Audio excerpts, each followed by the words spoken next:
only you can record it. Okay, I got you. Okay. Well, you can go because you can go first because you are the. Okay. All right. All right. So when I was reading yours, when I looked at your OMA one, I really liked the way that you wrote it. Your tables made it a lot easier to understand and where your school fell and where you felt like your weak points were at and what you felt like you needed to really pinpoint to target to improve it. Mhm. A lot of times I feel like when we're trying to improve and work on a target area, sometimes when we're looking at it from an administrative point, we try to word it too much and we get lost. Mhm. I know that as a teacher, when I'm sitting in a meeting with my administration, they'll give me these documents after documents after documents, and they say, read this, read this, read this. And sometimes I get lost because it's just so much to look at. So Mhm. when I looked at yours, it was very clear cut. It was to the point. I was able to see what you wanted me to see, and I could see where you were talking about this is what you felt like you needed to do. Mhm. Here's where they were weak. And so it was just real easy for me to see it. I like the way you laid it out. Okay. Then when you did your second part of it, where you talked about how you met with your site people and you met with your administrator, how you were going to target it, you were very precise. You said, this is what you're going to do. You felt like having teachers stay were your weakest link because you Mhm. sounds like from what you were saying in your paper was that you get a person in and it sounds like your minority is where you're weakest at Mhm. from what I read. And that's where you feel like you need to figure out how to keep those teachers there. You feel like you need to have a program in place that supports all of your teachers. When you get a Mhm. new one in, you need to be able to keep them there because it's hard for your students to build that rapport. Mhm. So I felt like you did a good job with really pinpointing how you were going to target those. Okay. I know it was kind of long. I couldn't decide how in the world, but I mean, I had to think about the fact that this is a whole entire year. So it won't be like, I know with my school having all of the different populations of students, we're a third and a third and a third. HAG, highly academically gifted, then AG, which is just academically gifted, and the other third is a mixture of magnet students and residential population. So there's so many different, and it can be overwhelming if you're a new teacher and you come in and you're like, oh my gosh, what is all, what is all of this? So, okay, well, I will start on yours. So I usually go by numbers and say what I gave you. So the first one, it says synthesis of course readings. I said that you supported the content, but it wasn't like a lot of internal resources like in your reference page Right. to support your decisions, like why you want to go with that route. And the rubric requirements. All of your tasks were clearly detailed and identified. And I did too. I noticed this too. We both um, we didn't meet like all the tasks outlined in the rubric, like the exceptional learners and budget information. I did not when I was looking at the rubric. I was like, the budget. It's public information. I just actually have to go into it's something that probably can be Googled or you can ask your principal. I know at my school, I might have included it. When I talked to my principal, she just pretty much said, well, not my principal, my site supervisor, he's the assistant principal. The Mm-hmm. teachers don't get together and discuss the budgets and make decisions. We don't do that. That's We have possible. I didn't put it in there yeah, because yeah, that's not something we're privy to. yeah. They don't give us info on that. And anytime you ask about the budget, they look at us like we got 4 heads on our Yeah. shoulders. The only thing that I have access to after the fact was public record of how much money is allotted for certain things. That's all. So I have to go back and put that in because I saw that in the rubric, and as well as like the exceptional learners. I found a cool resource, and it's already charted. It's already like in a chart. Just pick out what I want. I guess it's talking about pretty much 504 plans versus IEPs. and how our school could use it. We don't have a large population of exceptional children at my school, but I can actually share that resource with you too, and that's lacking. The quality, I gave you a 4. Content clearly stated and evident. Like charts make it easier to read. Your depth of understanding demonstrated in your summary. Your demographic information was there. You successfully unpacked the rubric in that area. For mechanics and grammar, I just put met. It's really nothing that I can say. You either did it or you didn't. Right. Organizations, like I said, we just got to go back and stuff it with some references. And I think, like I said, when we go back and put the budget in there, that's another source. And whenever the chart at the bottom of the OMA 2, whenever we're going to have to go back and get sources to support what we're going to do with the teachers anyway. You know what I mean? So I know I have a teacher portfolio that I'm going to be doing, which I can go back in and say, okay, I like to use stuff that's already been done. Like, hey, what's already been done? And then how could I tweak this to make it fit the needs of my population? And then I could just cite that at the bottom of the page. Also we can cite the readings that we have, because a lot of that stuff is in that book. And appendixes, it says if necessary. I'm gonna go back and get the email from my principal saying that it was okay for me to start the program, to do this program. And a lot of principals will say, oh, you want to do something to keep for teacher retention? That's fine. Yeah, cool. Or it can be from your site supervisor as well. Right. I think they want that in there. You have subheadings. You have headings. It is APA.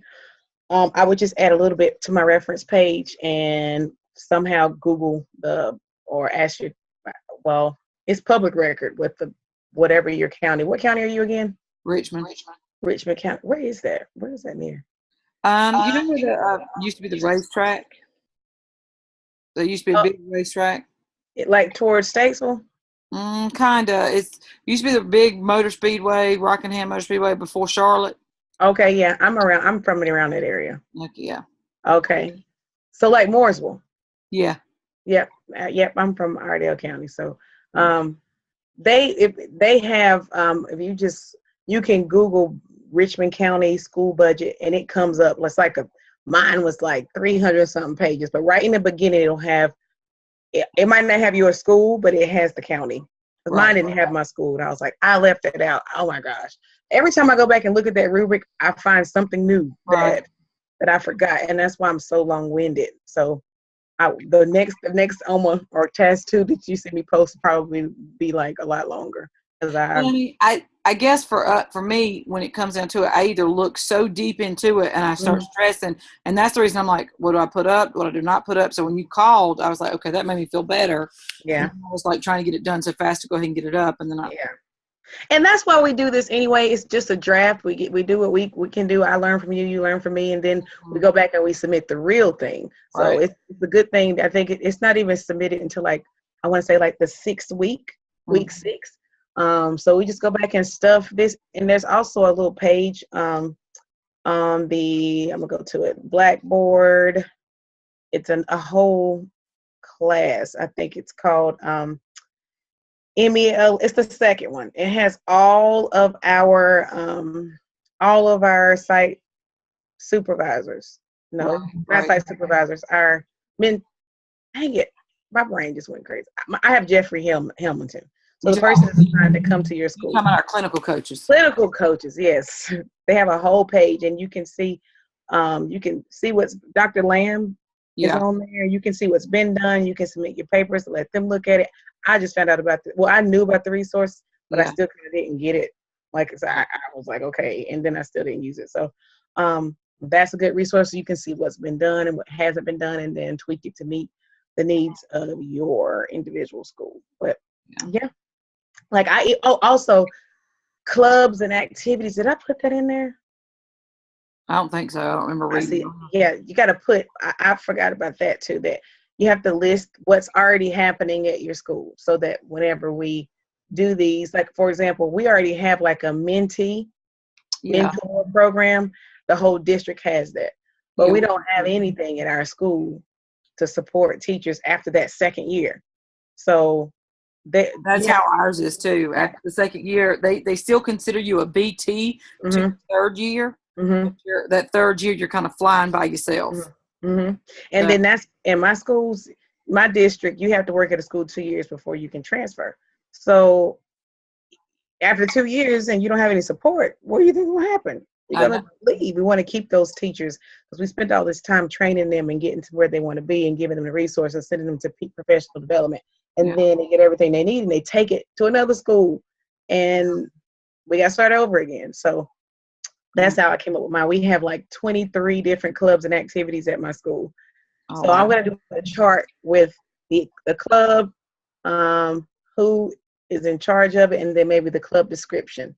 So I think that's what we're missing. That, the budget, and EC stuff, EC population. Well, see, my school is heavy EC and 504s. Like we have 33 children that are either EC or 504s. So I guess because maybe you're a magnet school is why you don't have many. Is that why that's it? Well, we are the only highly academically gifted school in the whole district. So if you are HAG, meaning you're scoring pretty much HAG, highly academically gifted, they are on, like I teach 6th grade, they're on 8th and 9th grade levels, but their parents don't want to skip their grades because socially they're still 11 years old. So they come to me and I teach them 8th grade 7th and 8th grade. That's what I teach them. But they're still with other 6th graders. And we're the only district, the only school in our whole district that has that. So if the kids they take a test and they pass it, then that is their middle school. So we get them from everywhere, and it's mostly that. And then we have the AG population who they want their kids to come to our school because we have the HAG. And then we have a music magnet, like they win everything all the time. And then we have a small residential population, and that's where our EC and our live-ins, people who they're bright, but they don't have the paperwork that says AG behind them.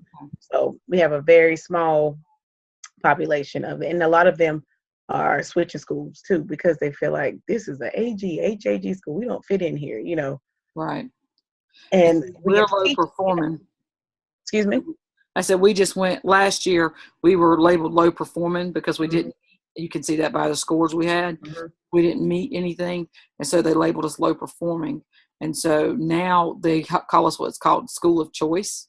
So if a child comes and their parent doesn't want us to be there, they can choose to send their child to a different school within the county. And even if it's a district, if there's in their district or not, they can go to a different school in the county because we're low performing now.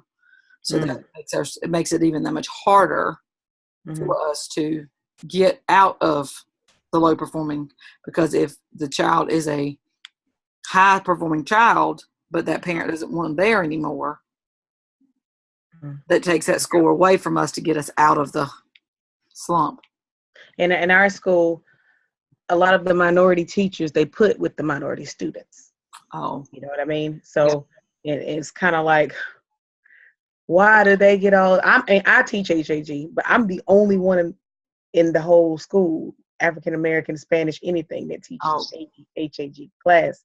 So you can't get really. We want to be more diverse, but we can't keep them. But you can still, if they need this AG certification, we have the money. Send them to get the license. Yep. Get them and a lot of the teachers who are in HAG, they don't want to be there. Like, I don't want to teach these kids. They're too crazy. They get on my nerves. I want regular kids.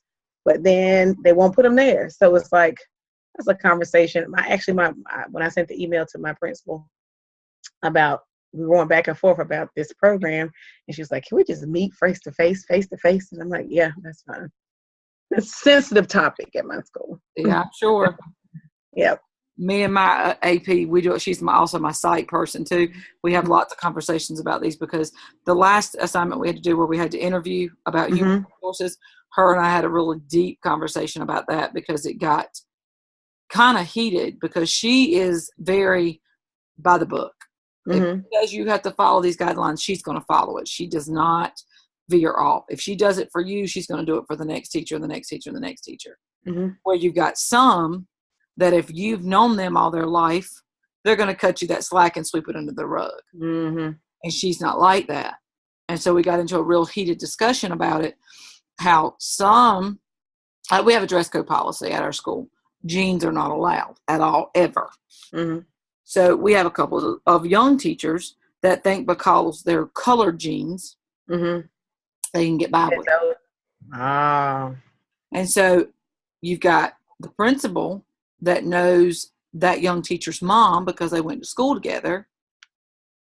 So that young teacher doesn't get said anything to. Mm-hmm. Oh. But you let another teacher that's coming from out of state wear it, and they get a write-up in their personnel file. Mm-hmm. I have an issue with that. Yeah. I'm sorry. Our teachers don't want to change with the time. Like, look, I know that you have been, hold on, they're in the closet, in Jordan's closet on the side in the box. I know that you have been teaching at this school for 20 years, but it has changed. Right. You have to pull out technology. Yeah. You have to use technology. You have to. These kids are not going to, where we need money for books, for textbooks. There are no more textbooks. We don't have money to send every 105 kids home with a textbook. We can do workbooks. Our textbook is digital now. Right. The digital textbook is called Discovery Ed. That's what we use. Mm-hmm. They don't want to change. They don't. When you come in, you give them pointers. You say, hey, change this, change this, change this. You come back, it's the same thing. Yep. So it's like they were telling me that's one of the hardest things about human resources is sometimes like the hiring and the firing. Like, I'm hiring you and I want you to do better, but you got to take my advice. Like, I know what I'm doing. I got here and for a reason. Like, I've been a teacher before and I'm observing you on these little guidelines, and I'm telling you how to have this done by the end of the year so that I don't have to mark you or say that you're not proficient or put you on a plan. Because, if you go on a plan in North Carolina, that follows you. Right. That's the first thing they ask you is, have you ever been on a plan? Mm-hmm. And you don't want to be on a plan because you don't want to comply. Like a black mark. It's like a taint. Yeah. I don't know. I don't know. Teachers just don't seem to get it. And when you go in to help somebody, but see, then that's another piece that I go back to my AppTel piece of last semester, because now some principals use it as I got you moments. Mm-hmm. And for me, I understand that your summative at the end is going to mark that way. Mm-hmm. But I think all these little observations that come in should be, let's sit down, let's talk about what I see. Let's talk about how I can give you some constructive criticism and help you get better. Before I start doing this. Right.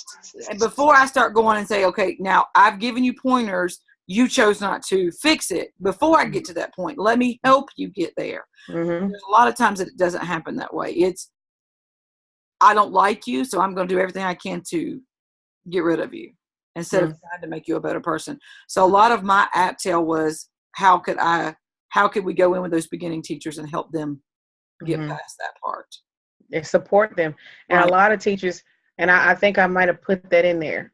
Teachers can't support teachers if they don't have time to. Yeah. You need to make time. Like sometimes at my school, if you have a teacher, we have teacher school reserved. The principal gets to pick what you're going to use your teacher work day for. We don't all need to just use leave days and go home. No, team building. That's what we're doing. You're going to be sitting, you're going to meet vertically with other math teachers who teach the same thing that you do. You're going to meet with your mentor. Your mentor should be checking in with you more than once a month. Yeah. Because when I cried every day my first week of school. My first week of school, I cried every day. And then after that, it was like every other day, the whole year. Yeah. Like, it was so stressed. Like, and then the next year was like, oh, this is easier. This is all I had to do.